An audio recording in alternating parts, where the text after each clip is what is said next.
A paz do Senhor, meus amados irmãos, lição de número 10. Só o Evangelho muda a cultura humana.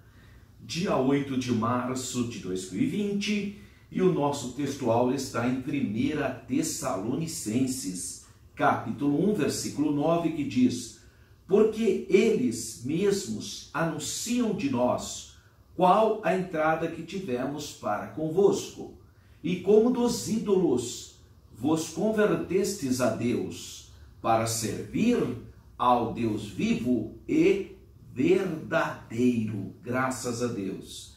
E a nossa verdade prática declara: em consequência do pecado, não há culturas inocentes, nem inofensivas, mas todas elas podem ser transformadas pelo Evangelho de Cristo. Muito bem, vamos então pensar ou fazermos uma reflexão sobre o nosso textuário aqui de 1 Tessalonicenses, capítulo 1, versículo 9. Bom, o nosso textuário está inserido então no primeiro capítulo da primeira carta do apóstolo Paulo à igreja de Tessalônica, entre os versículos 1 a 10. Onde Paulo, então, apresenta a sua saudação e também o sucesso do Evangelho em Tessalônica e a fidelidade da igreja ou dos tessalonicenses, dos irmãos tessalonicenses. Então ele inicia dizendo: porque eles mesmos, é assim que ele começa. O apóstolo Paulo alude aqui àqueles com quem se encontrara e que procediam da cidade de Tessalônica, sobretudo aqueles que estavam em Corinto, mas eram originalmente de Tessalônica, que tinham então observado o que vinha ocorrendo dentro da comunidade cristã de Tessalônica. Então, ele estaria dizendo mais ou menos o seguinte: não precisamos mais falar de coisa alguma, eles mesmos dão um testemunho voluntário acerca da fé cristã. Bom, ele usa a expressão anunciam, né? Porque eles mesmos anunciam. Anunciar aqui é proclamam. Proclamam. No original grego é aragelo. Aragelo significa anunciar, proclamar. E no grego está no presente do indicativo, o que lhe dá o sentido de continuação. Continuam dizendo, continuam proclamando, continuam anunciando. Essa é a ideia. E aí, a outra parte do versículo diz: de nós, qual a entrada que tivemos para convosco. Então ele está dizendo assim, a repercussão que teve o nosso ingresso, a nossa chegada no meio deles. Essas palavras representam uma interpretação. O original, uma vez literalmente traduzido, diria mais ou menos assim: que tipo de acolhida que nós tivemos entre vós?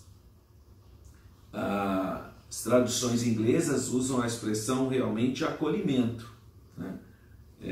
E destaca o entusiasmo. Em outras palavras, Paulo está dizendo como ele foi acolhido calorosamente por esses irmãos. Essa é a ideia, né? Que como foi bom estar com eles, porque eles acolheram com muito carinho, com muito calor humano, também com muito amor cristão. E aí ele fala: e como dos ídolos vos convertestes a Deus, né? Isso é uma coisa extraordinária, a libertação dos tessalonicenses pelo poder do Espírito Santo, como eles deixaram a idolatria e se converteram ao Senhor. Eles tinham deixado então os ídolos, a idolatria. Muitas vezes, ou algumas vezes no Novo Testamento, considera a adoração idolátrica como um culto vazio, do nada, um culto de demônios, né? Mas mesmo assim, é um culto extremamente degradante, porque esse culto que a gente diz que não é nada, porque não tem valoração, ele tenta ocupar o local de Deus no coração do ser humano. Então, uma pessoa que é idólatra, que faz orações para uma imagem, acende vela para uma imagem, beija aquela imagem ocupa o local de Deus. Isso é muito nefasto, isso é muito ruim. Mas a conversão se compõe essencialmente de dois elementos, né? A entrega ao Senhor Jesus, o Espírito Santo toca na pessoa, gesta nele fé, ele acredita no sacrifício de Jesus, no sangue da nova aliança, e aí ocorre o novo nascimento na vida dele. Jesus deixou claro isso no Evangelho de João, capítulo 3, 1 a 12, no diálogo que ele tem com Nicodemos. Precisa nascer de novo para entrar no reino de Deus. Precisa passar pela regeneração, novo nascimento. E isso é maravilhoso, porque isso é um milagre que só o Espírito Santo do Senhor pode operar. Não tem jeito do homem fazer isso. Então a religião às vezes disciplina o homem. A religião muitas vezes consegue inculcar no indivíduo uma disciplina religiosa. Agora não muda o caráter, muda a aparência, mas o íntimo não. O Evangelho tem esse poder regenerador de mudar a alma do indivíduo, transformando-o em uma nova criatura, nascendo de novo. E finalmente, o versículo diz, para servir ao Deus vivo e verdadeiro. A expressão Deus vivo era uma expressão muito comum no mundo judaico, porque os judeus, ao chamar Deus de Deus vivo, ele está querendo dizer que as divindades dos pagãos, dos gentios, são divindades mortas. Então ele faz uma contraposição, Deus vivo e verdadeiro. Ambos esses adjetivos foram escolhidos para estabelecer então o contraste com as suas antigas crenças idolátricas, falsas e mortas. Então ele faz essa colocação. Em Gálatas, capítulo 4, versículo 8, diz, outrora, porém, não conhecendo a Deus, servíeis a deuses que por natureza não são. Então os crentes tessalonicenses de Tessalônica, contudo, agora podiam adorar o único e verdadeiro Deus. Coisa extraordinária, né? O Deus vivo. Eles não adoravam mais a idolatria, não faziam mais parte do culto idolátrico. Então Deus é verdadeiro. Só existe um Deus verdadeiro. O Senhor Jesus, na oração do capítulo 17 no Evangelho de João, ele fala, e a vida eterna é esta, que conheçam a ti só como único Deus verdadeiro. Que me chama a atenção que o mesmo João, que escreveu o Evangelho de João, e declara para que nós venhamos conhecer o único Deus verdadeiro, no Evangelho, no capítulo 17, versículo 3, esse mesmo João, na sua primeira epístola, no capítulo 5 e versículo 20, ele diz assim, o mesmo João que disse que o Pai de Jesus é o Deus verdadeiro, porque em João, no Evangelho de João 17:13, ele diz, e a vida eterna é esta, que conheçam a ti só como único Deus verdadeiro. Olha só o que o mesmo João escreve na primeira epístola, capítulo 5, versículo 20. E sabemos que já o Filho de Deus é vindo, e nos deu entendimento para conhecermos o que é verdadeiro. E no que é verdadeiro estamos, isto é, em seu Filho Jesus Cristo. Este é o verdadeiro Deus e a vida eterna. Então olha que interessante, o mesmo João que fala que o Pai é o único Deus verdadeiro, agora fala que o Filho é o único Deus verdadeiro, que nós cremos num único Deus eternamente subsistente em 3 pessoas, Pai, Filho e Espírito Santo. A leitura bíblica em classe, ela vai abordar o primeiro capítulo, entre os versículos 1 a 10, os objetivos específicos, definir a cultura, porque lembra que o tema principal é só o Evangelho muda o quê? Muda a cultura. Só o Evangelho muda a cultura. Então, é algo importante o que nós estamos observando aqui. Então, é importante definir o que é cultura. 2, descrever uma cultura dominada pela iniquidade, que é a cultura desse mundo, e mostrar que o Evangelho transforma a cultura. Isso é importante. Ponto central: toda cultura pode ser impactada, transformada, modificada, influenciada pelo Evangelho, pelo poder do Senhor. E nós temos uma introdução e então se vai para o primeiro tópico, definindo a palavra cultura. Bom, de acordo com a Bíblia Sagrada, o ser humano foi criado para fazer e produzir cultura a partir da criação divina. Então, nessa perspectiva, a cultura, ela é importante porque é um saber, é um patrimônio da humanidade. Definindo cultura, no princípio a cultura tinha a ver apenas com o cultivo. É de onde vem a palavra? De onde você acha que vem a palavra cultura? Aliás, às vezes a gente até usa para a origem da palavra. A gente fala cultura de algodão, cultura do café, cultura de banana, né? Cultura de amendoim. Então a gente usa a palavra, porque a palavra vem daí mesmo, vem de agricultura. Agora, claro que ela vai ter um outro conteúdo. Então a palavra vem de cultivo, visando a produção de alimentos. Então, exegeticamente, a origem da palavra cultura. Depois passou a ser considerada a soma de todas as realizações humanas. Aí entra questões espirituais, intelectuais, materiais, artística, folclóricas, aí entra tudo o que torna-se o patrimônio cultural.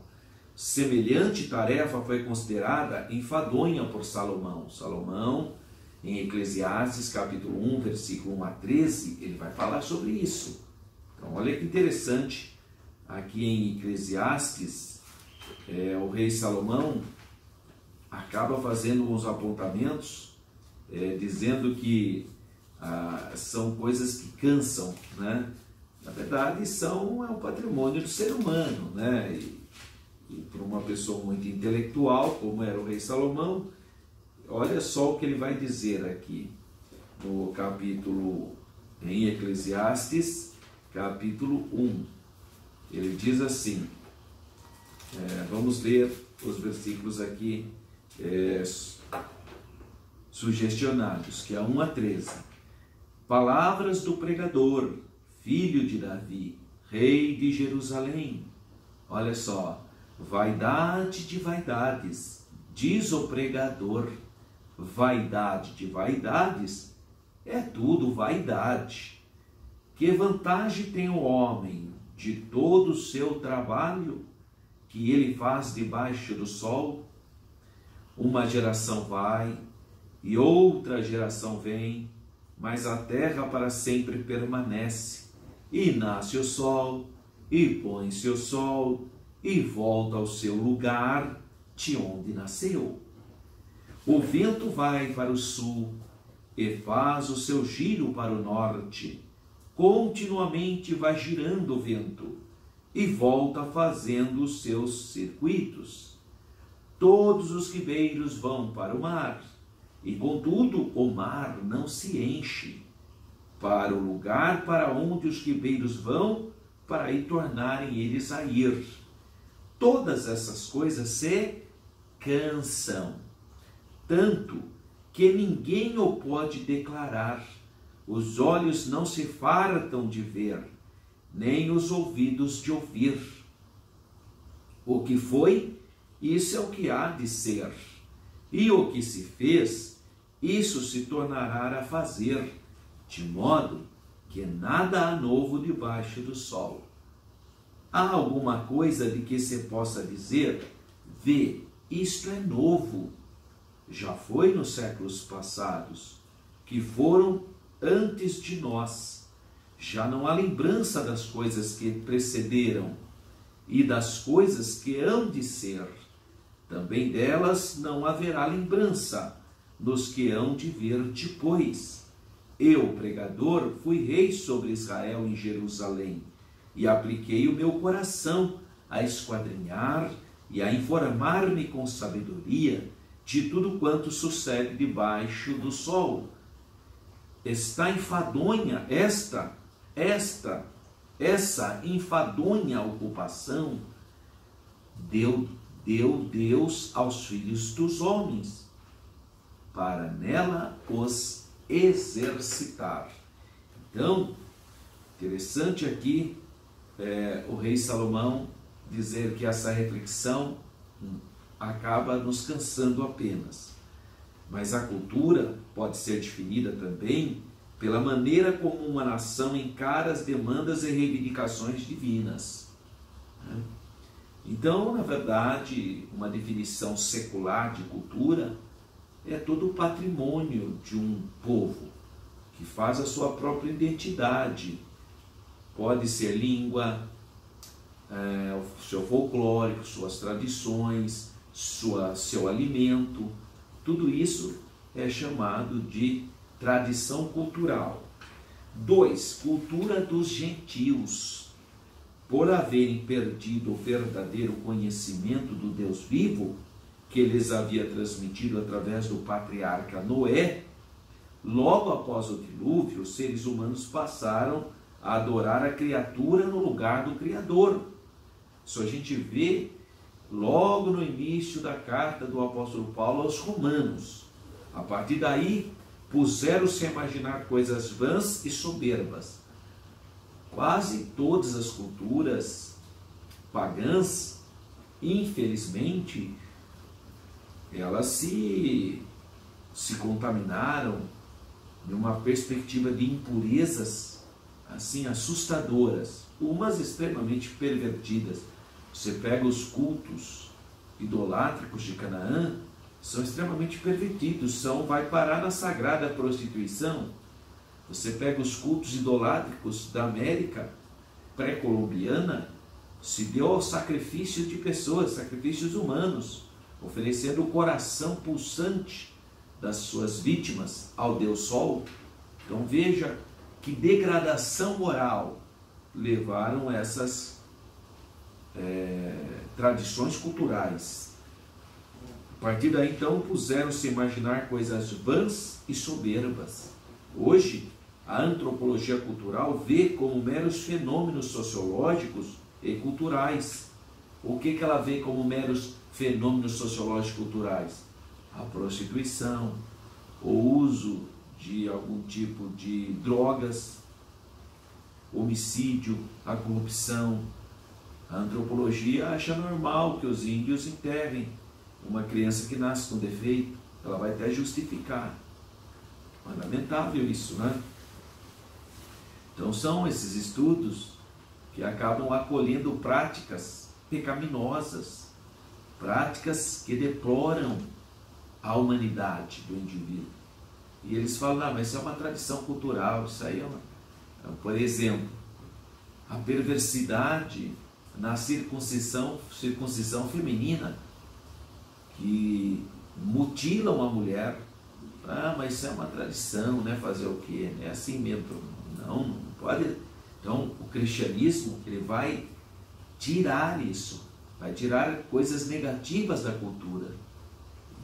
Então, é muito importante nós entendermos que nós não somos contra as culturas diferentes, mas nós não aceitamos a pecaminosidade e práticas impuras que estão presentes na cultura e querem passar simplesmente como cultura. A cultura do povo de Deus. Na visão do povo de Deus, quanto à cultura, tem como fundamento a Bíblia Sagrada, que é inspirada, inerrante e completa palavra do Senhor. Por essa razão, tudo quanto fazemos tem como base esta proposição. A Bíblia diz que a terra é do Senhor. Haja vista os filhos de Israel, eles consagraram ao Senhor até mesmo suas colheitas. Então, olha que cultura da gratidão, cultura que compreende que tudo que nós temos é pela misericórdia, pela graça do Senhor. É uma cultura bíblica. Portanto, tudo quanto fizermos tem de ser aferido por este pensamento apostólico de 1 Coríntios, capítulo 10, versículo 31. Portanto, quer comais, quer bebais, ou façais outra qualquer coisa, fazei tudo para a glória de Deus. Então, a síntese desse primeiro tópico, cultura, é a soma de todas as realizações humanas, e aí entra as perspectivas espirituais, intelectuais e materiais. 2. Uma cultura dominada pelo pecado, pela iniquidade, pela impiedade. Então o homem foi posto no Éden para lavrar a terra, para cultivar a terra e fazer a cultura, a partir da criação divina. Mas devido ao pecado, toda a cultura humana ficou rebelde às ordenanças divinas. Então, primeiro, cultura original. Se a terra é do Senhor, todos deveriam saber que, neste momento, não passamos de servos de Deus. Logo, tudo quanto produzimos deveria ser um reflexo da glória de Deus. Se não tivéssemos caído em pecado, nossa cultura seria uma extensão da orientação divina. Mas por causa da queda, a humanidade passou a voltar-se contra Deus. 2. A cultura do homicídio.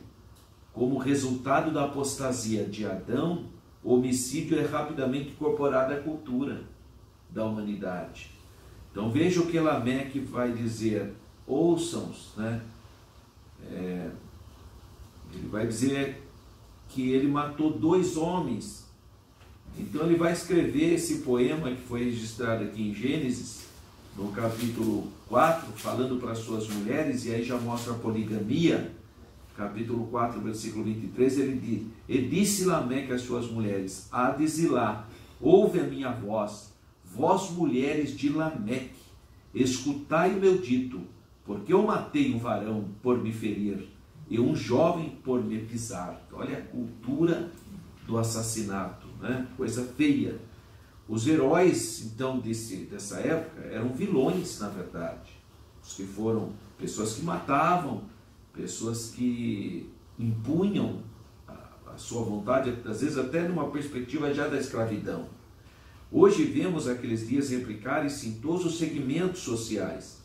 A cultura da morte continua presente.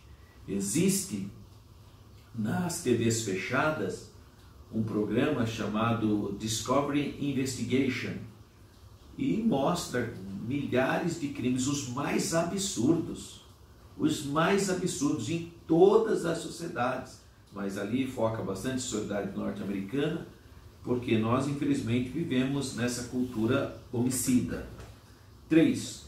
Mas há também uma cultura do erotismo, tudo é erotizado, desde a infância até a idade adulta. O erotismo também impregnou rapidamente a cultura humana. O casamento foi logo banalizado, um ataque sem cessar, sem trégua contra o casamento. A fraqueza moral iniciada pelo homicida Lameque fez então cultura. A promiscuidade precisou apenas de um exemplo a fim de espalhar-se. Então que Deus tenha misericórdia dessa geração completamente erotizada por uma cultura erotizada. 4. A cultura do consumo desenfreado. A cultura do mundo pré-diluviano, quanto ao consumo desenfreado, em nada difere da que nós vimos nesse capitalismo selvagem. Naquele tempo, as pessoas já tomadas pela apostasia não faziam outra coisa senão comer e beber. Comer e beber. Hoje, gasta-se exageradamente naquilo que não satisfaz. É o consumo egoísta, é o consumo pelo consumo. E isso é muito triste. O resultado de toda essa gastança, famílias endividadas e muita gente à beira da miséria.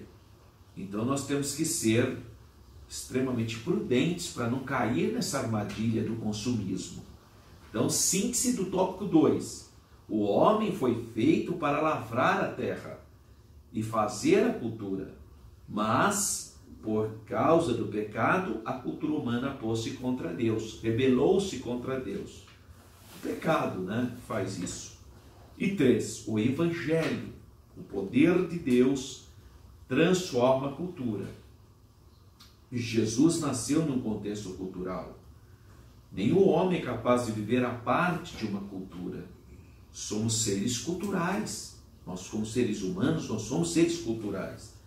Aliás, o próprio Filho de Deus, quando na sua encarnação, foi acolhido numa sociedade dominada por 3 grandes culturas. Você tinha a Roma, que dominava tudo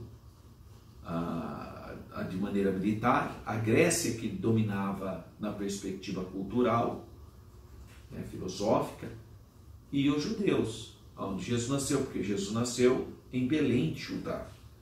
Todavia, sua mensagem transformou milhões de pessoas nessas 3 culturas: judeus, gregos e romanos e todos os povos, e nós, pela misericórdia de Deus. 2, o Evangelho transforma a cultura. Conquanto não nos seja possível converter toda uma sociedade, mas nós podemos influenciá-la. Podemos influenciar e devemos influenciar. Haja visto o que aconteceu em Éfeso, durante a 3ª viagem missionária do apóstolo Paulo, quando praticantes de artes mágicas queimaram seus livros em público. Atos capítulo 19, versículo 19. Se quisermos de fato transformar o nosso país, devemos evangelizá-lo de acordo com o modelo de Atos dos Apóstolos. E aí, meu irmão, existem várias áreas onde o Evangelho precisa penetrar. Eu, por exemplo, sou um político. Você sabe, eu sou vereador na cidade de Campinas, mas eu estou aqui para influenciar essa área política.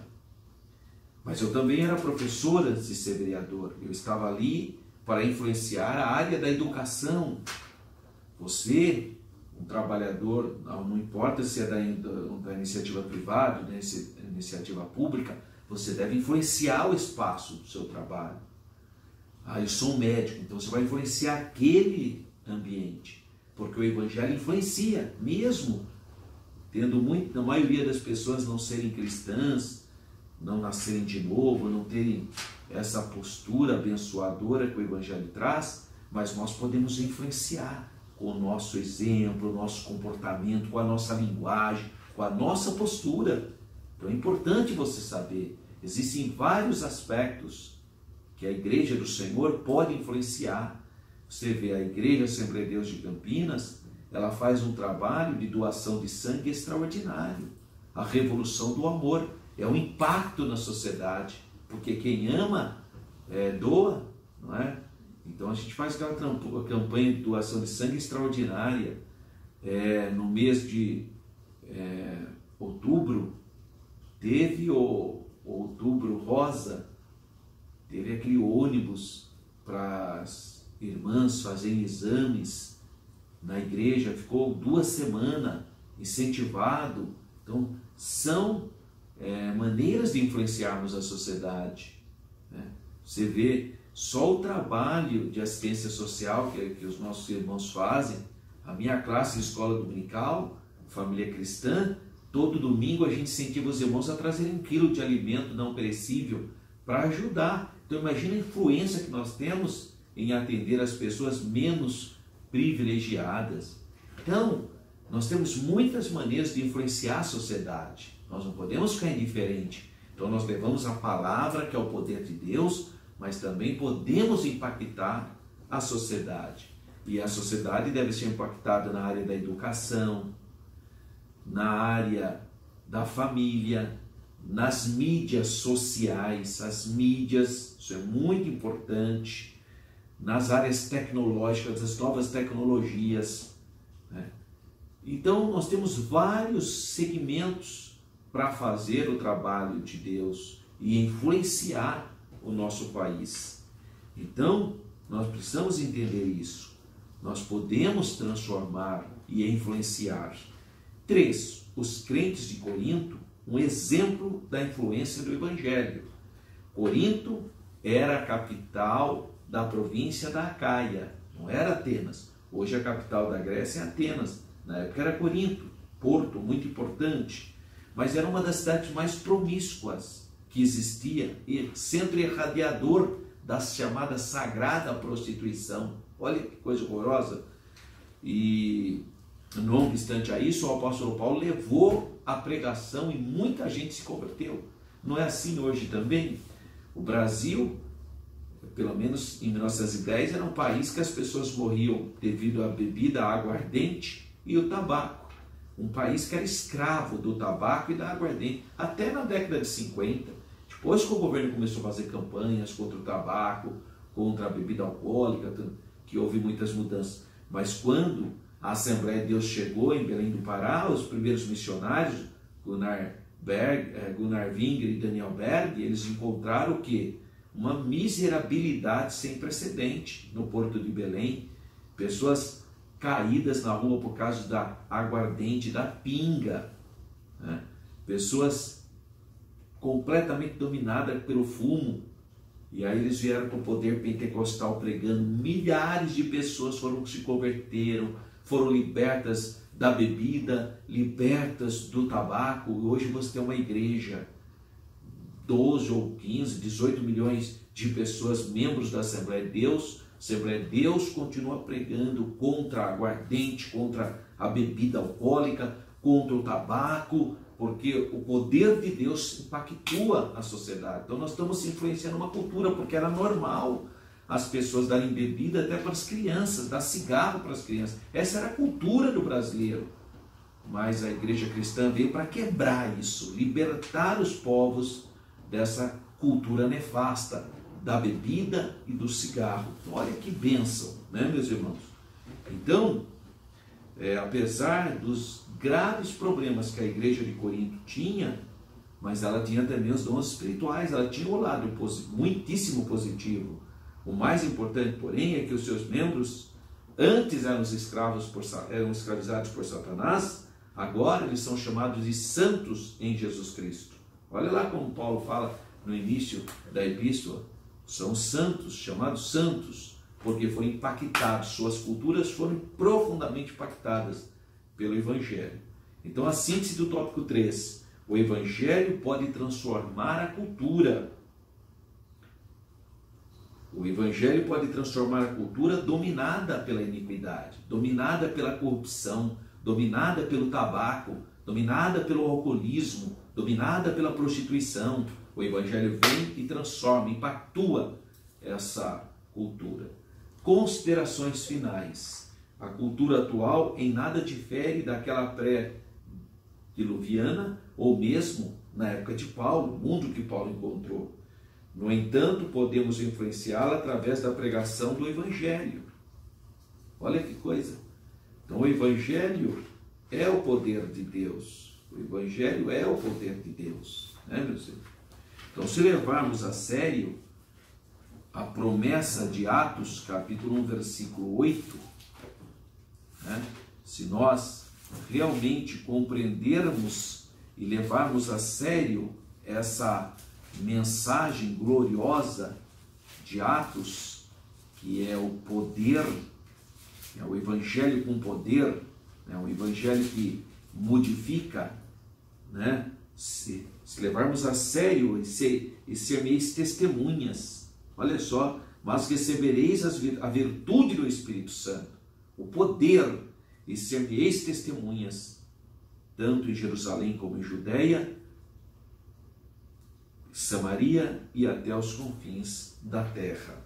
Essa é a vontade de Deus para a nossa vida. Afinal, somos sal da terra e luz do mundo, e somente a igreja do Senhor Jesus Somente os cristãos nascidos de novo, que têm comunhão com o Senhor, que foram transformados, só eles é que podem irradiar essa luz. A sociedade está cheia já de religiosidade, está saturada, ela precisa de novo nascimento, transformação.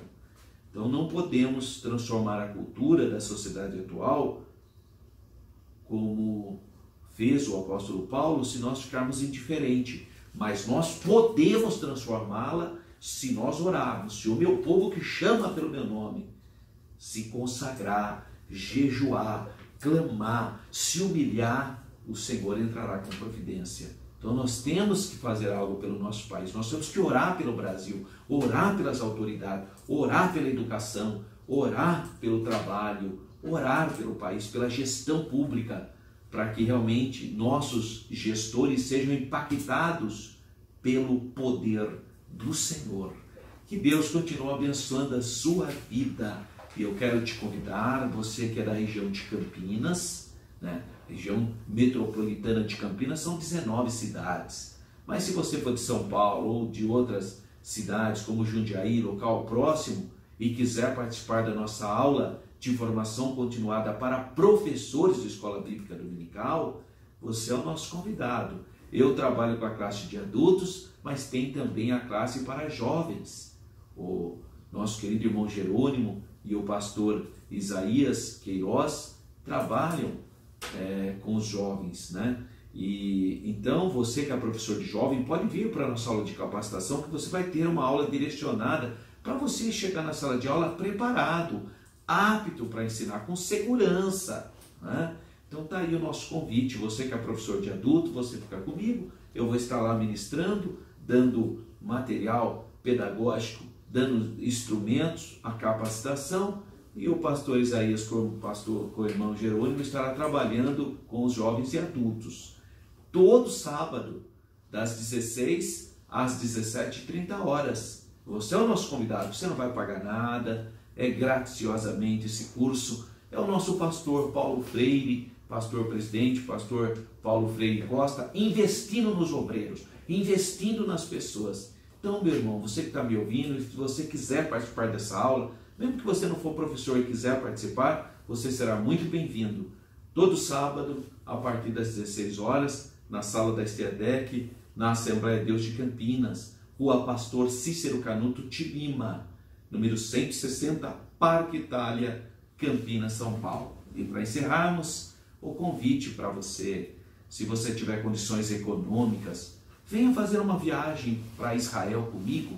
Eu sempre levo todo ano, pela graça de Deus, eu te levo um grupo. E agora nós entramos na 6ª caravana, 6º grupo, que vai ser na segunda quinzena de novembro, 18 a 24 de novembro. E você é o nosso convidado, tá? 18, a partir do dia 18 de novembro, nós vamos fazer essa viagem com a bênção de Deus. E é uma viagem com tudo, pacote completo, transporte aéreo, terrestre, hotéis, exceto o almoço, porque cada dia a gente fica no local. Mas você pode pagar até 22 vezes, o valor é $3.290. $3.290. Entre em contato com a Renova Turismo e tira suas dúvidas, tá? Não fique em dúvida não, eu não sei se vai dar para mim. Entre em contato aí no telefone 019 3241 2424. 019 3241 2424. Você vai falar, eu quero participar do grupo do professor Alberto, que vai na segunda quinzena de novembro. Dia 18 nós estaremos viajando, se Deus nos permitir. E tem o celular também, 019 98372 1193. 019 98372 1193. Invista em você, viu? É importante. É uma viagem para quem ama a Bíblia, é a coroa de todo o estudo teológico, porque você estará em loco na Terra Santa. Que Deus continue abençoando a sua vida. Fique na paz do Senhor.